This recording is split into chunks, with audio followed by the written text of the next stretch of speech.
critérios de recarga. Recarga de munição. O óbvio tem que ser dito, né?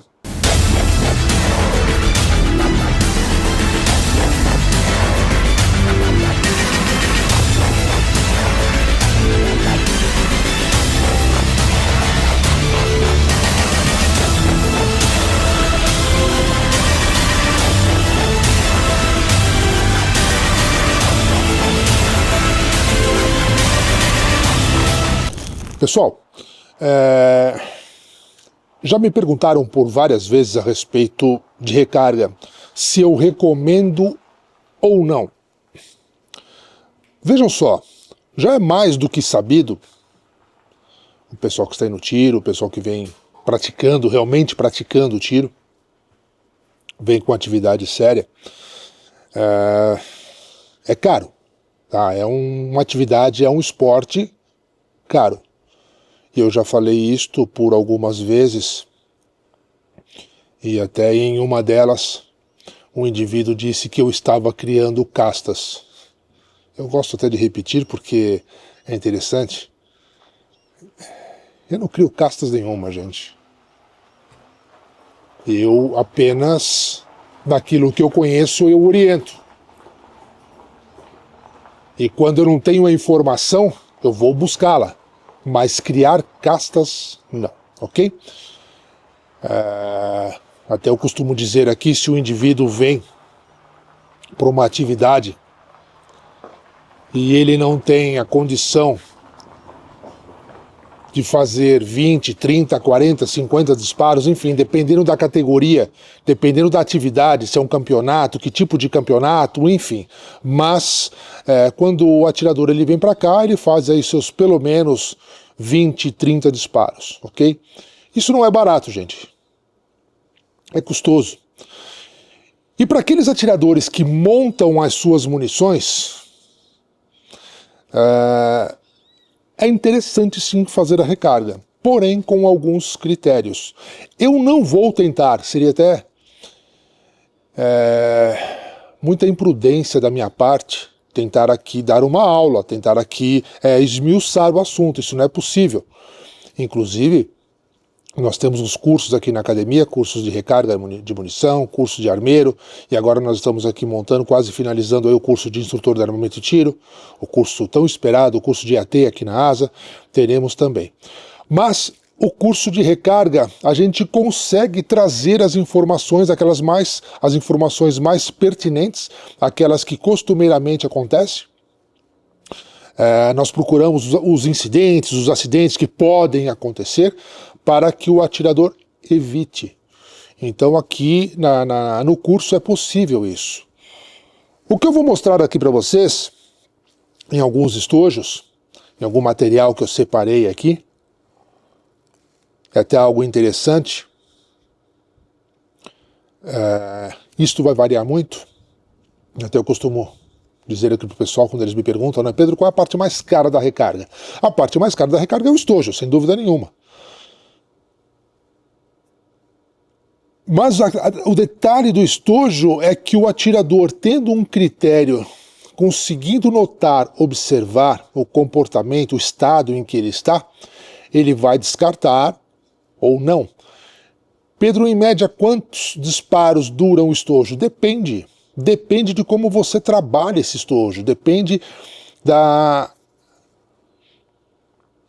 carga de pólvora, como você montou ali a sua espoleta, que tipo de estojo que é. Por exemplo, nas munições, é sabido, né? Você sabe que existem as munições operacionais, existem as munições treino, as munições NTA, enfim. E nas munições NTA, até vou mostrar aqui um estojo para vocês de NTA, ele tem um anel, um crimp de anel, vamos dizer assim, vulgarmente falando. Por isso que é interessante vocês fazerem o curso. Existe um anel, esse anel, ele trabalha ali, tem o culote do estojo, a base ali do estojo, ali no berço, ali no orifício, naquele evento que existe aqui, no centro do estojo,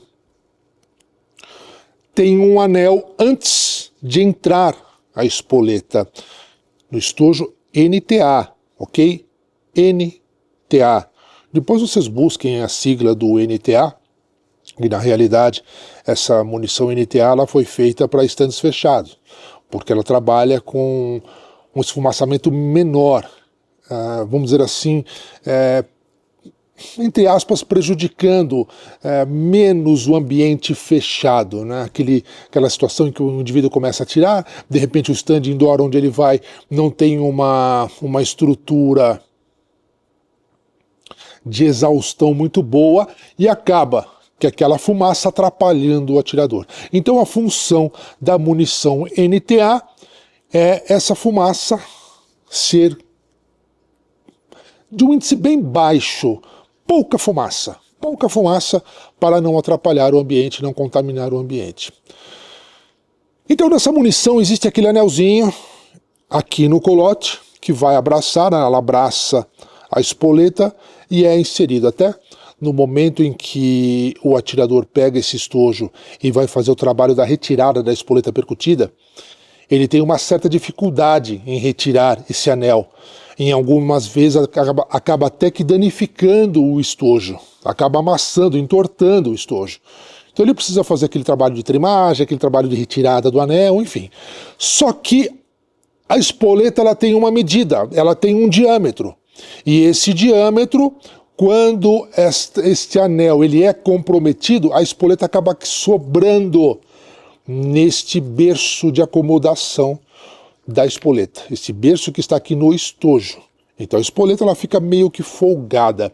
Alguns atiradores têm o hábito de colocar uma cola, outros procuram retirar de forma que não arranque esse anel, enfim, preservar da melhor forma possível. Pedro, mas você não respondeu ainda. Quantas recargas? Em média, 10, 12, 15 recargas dura um estojo. Então, como eu disse, vai depender muito do trabalho que foi feito e do tipo de estojo que está sendo utilizado. Nas munições operacionais, esse anel ele não existe.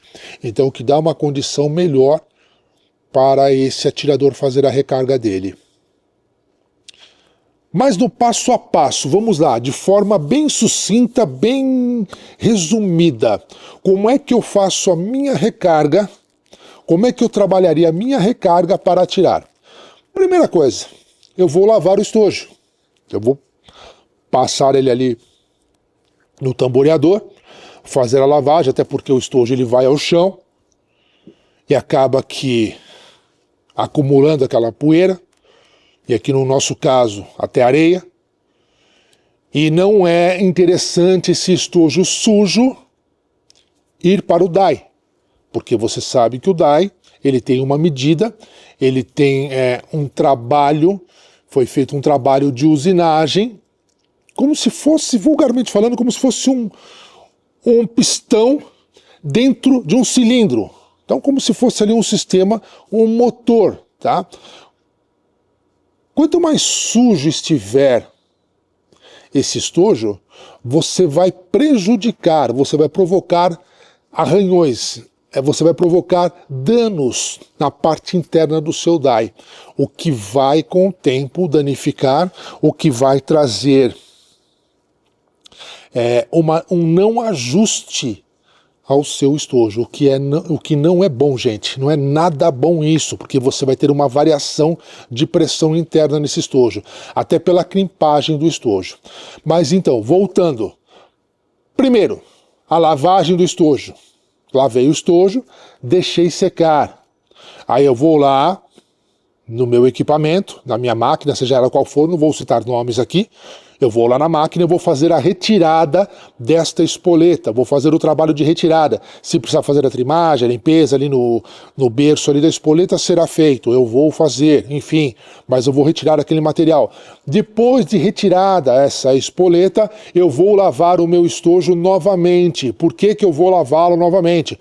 Mas isso sou eu, gente, essa é a minha orientação com relação à recarga.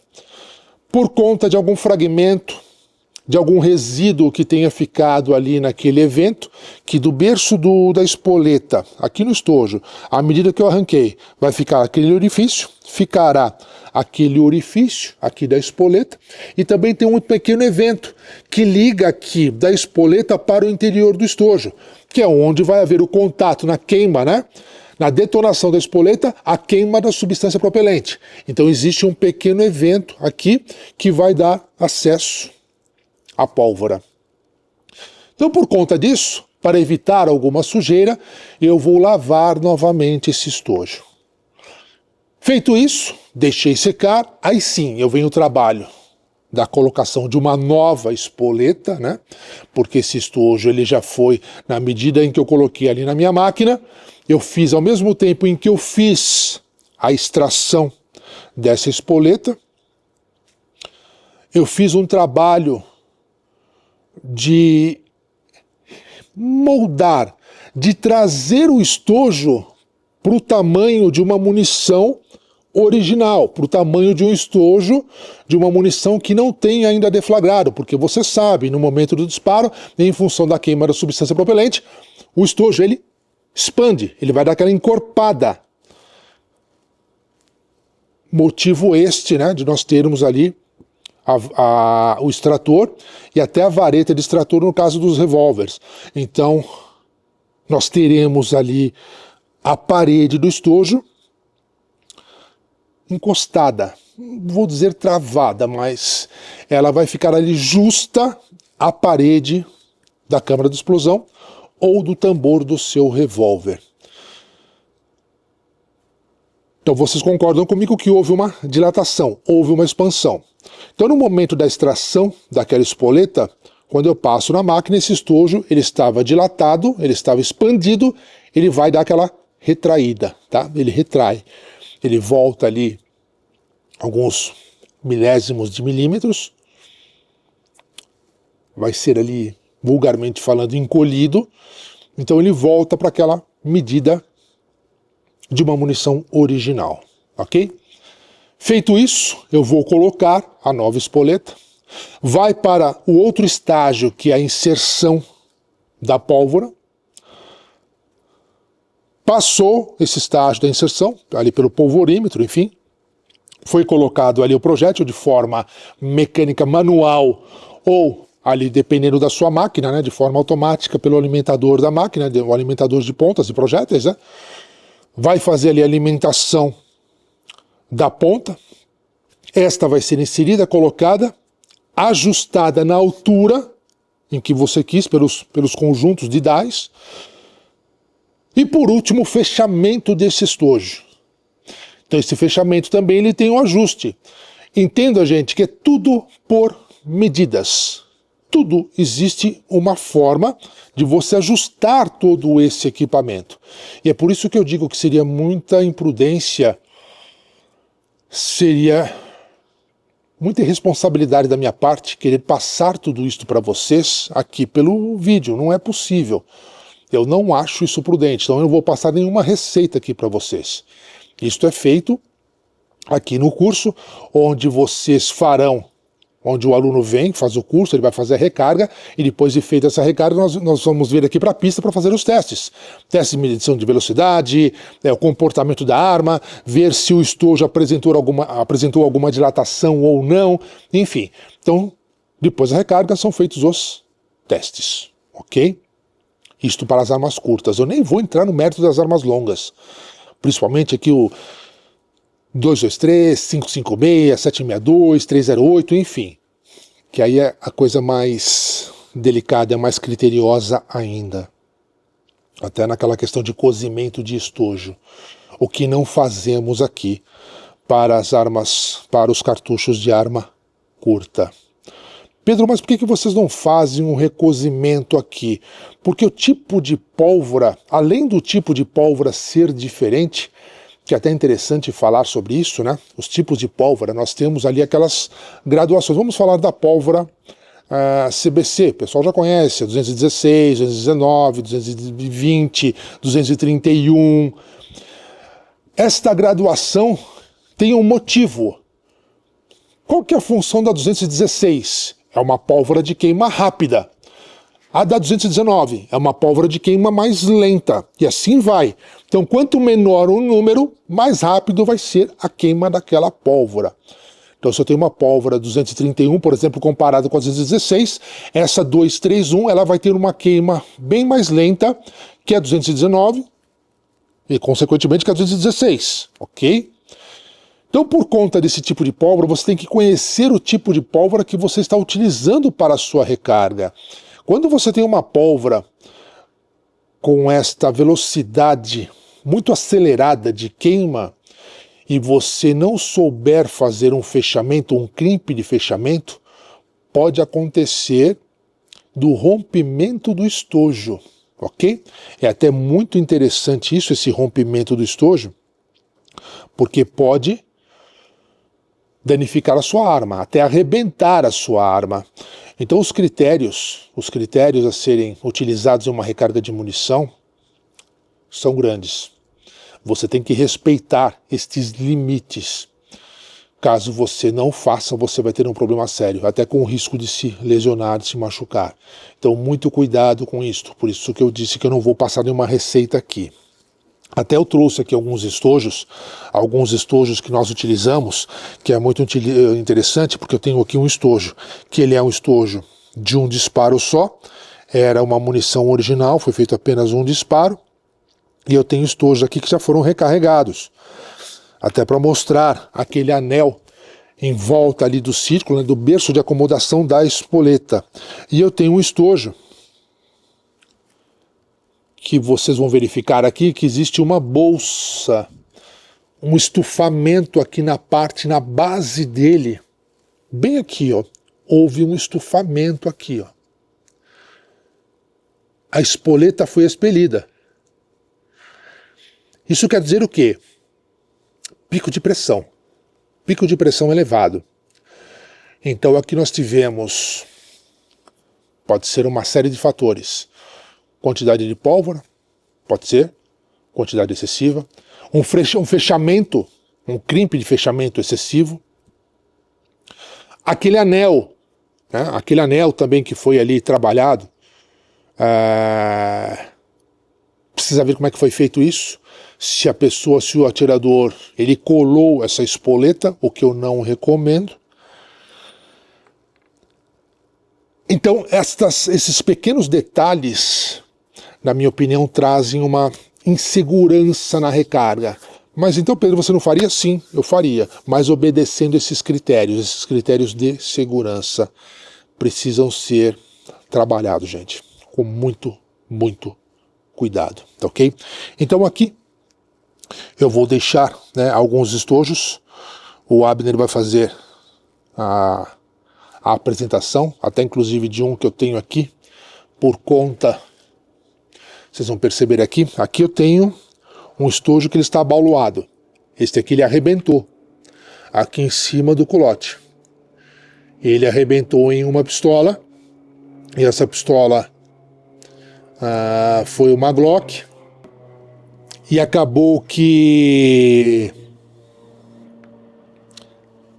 soltando, arrancando a base do carregador, por sorte, eu digo por sorte porque, uma vez que a base do carregador foi arrancada, toda a pressão que foi exercida aqui dentro, ela se dissipou, ela foi lançada para a parte de baixo, arrancando o carregador e também arrancando a base aqui do carregador. Ah, mas isso é bom? Sim. Evita até um dano no armamento. Até algumas, eu não vou citar aqui, eu não gosto de citar nomes, gente. Nós temos casos aqui de algumas pistolas que, por conta do polímero não ter esta elasticidade, né? Não ter esta maleabilidade que tem a Glock, se o polímero for muito duro, for muito rígido, ele não tem aquela expansão, aquela propriedade de se estender e voltar. Então, se não tem essa elasticidade, o que vai acontecer? Ele vai rachar, ele vai quebrar. o que já na Glock já é mais difícil de acontecer.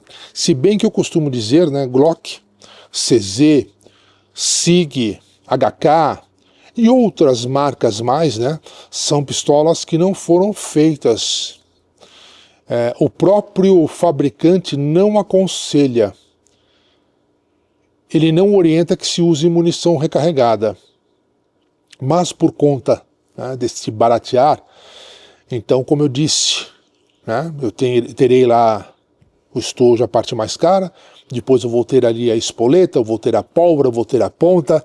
Então, montar uma munição hoje, não vou nem falar se o próprio atirador quem faz a recarga, eu não vou nem falar de um indivíduo que venha fazer esse trabalho.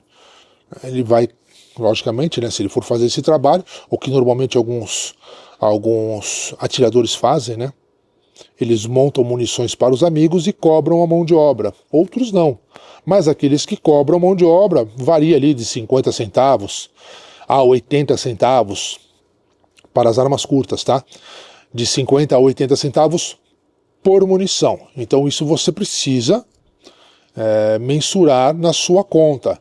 Então ao final, se você tem ali um estojo que você pagou nele ali R$2,50 e você conseguiu fazer 10 recargas, você dilui isso, né? Vai dar ali 0,25, salvo engano, o valor do estojo, que você vai ter que calcular isso, mais a pólvora que você utilizou, mais a espoleta. Então, calculando tudo, fechando tudo isso, vai chegar ali os seus R$2, R$2,50, uma munição recarregada, o que na minha opinião também é caro, não é barato. Mas se o atirador utiliza uma munição original, ele vai pagar ali a unidade R$4,10, R$4,50, R$5, dependendo da munição, às vezes até mais caro do que isso, mais ou menos do que isso, enfim, mas normalmente a munição original ela acaba saindo mais caro que a munição recarregada. Então por esse motivo sim é vantagem, principalmente para aqueles atiradores, até agora considerando essa questão de habitualidade, que obrigatoriamente, que aliás, reformulando, a questão habitualidade sempre foi obrigatório, ok? Mas o atirador fazendo as suas habitualidades, ele vai ter uma condição, um custo um pouco menor. Então eu recomendo sim, desde que sejam atendidas estes critérios. Em um outro vídeo, até falei aqui para o Abner que faríamos um vídeo aqui bem sucinto, né, bem resumido, mas em outro eu vou procurar esmiuçar um pouquinho mais essa questão de recarga, a acomodação da munição na câmara de explosão, para vocês entenderem, né, porque alguém vai ficar com dúvida a respeito, por que esse estojo arrebentou aqui embaixo? Por que aqui? Como este aqui, ele tem na sua volta, ele tem essa bolsa que fora criada aqui. Por que aqui? Por que não a volta toda dele? Então existem alguns pontos, né, que precisam serem passados, mas em outro vídeo faremos isso, tá ok?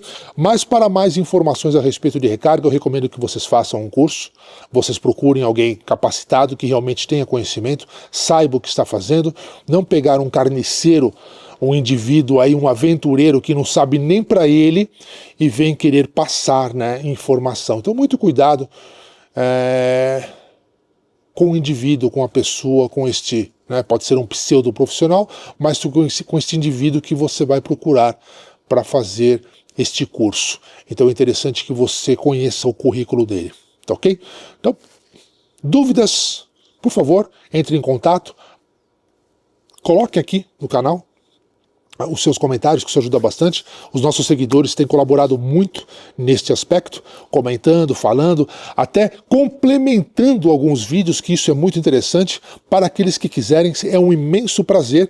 Eu até me desculpo por conta desta correria que nós estamos, né? Às vezes eu demoro para responder aos comentários.